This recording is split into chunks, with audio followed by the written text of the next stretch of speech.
My grandmother's recipe surprised everyone. I'll start here by adding a little over 1 pound of potatoes.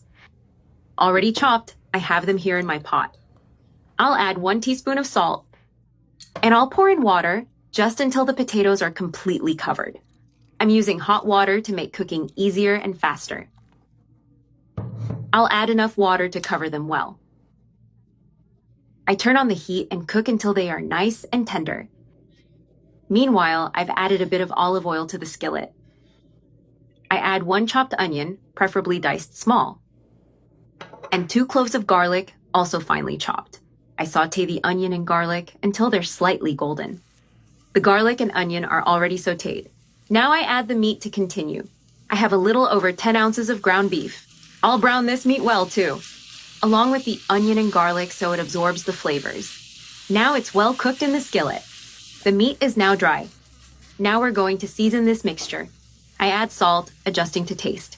We add another pinch of salt, half a teaspoon of black pepper, and 1 teaspoon of sweet paprika. We mix well again to blend in the seasonings. The meat is well seasoned. I stir gently to combine everything. Now I'll add the tomato sauce. I'm using about 7 ounces of tomato sauce. I mix it well with the meat and let the meat cook with the sauce for about 3 minutes until the sauce thickens a bit. I've let it cook and the sauce is thicker now. It's at the perfect point for assembling. I turn off the heat and set the meat aside. Now in this bowl, I'll add our cooked and drained potatoes. I add 1 tablespoon of butter and also a bit of chopped parsley. I mash the potatoes really well. The potatoes are now well mashed. I remove the masher. I set it aside for now. And now I'll use this dish to assemble the recipe.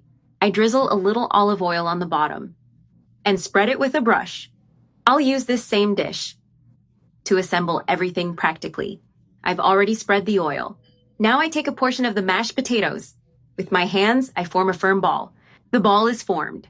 Now I make a hole in the center, carefully shaping it to create a space in the middle, where we'll place the filling. Now I place this shaped potato into the dish, and I repeat the process with the rest of the mash, just the same. I've placed all the potato balls. Now I add cheese inside each cavity and add the meat on top.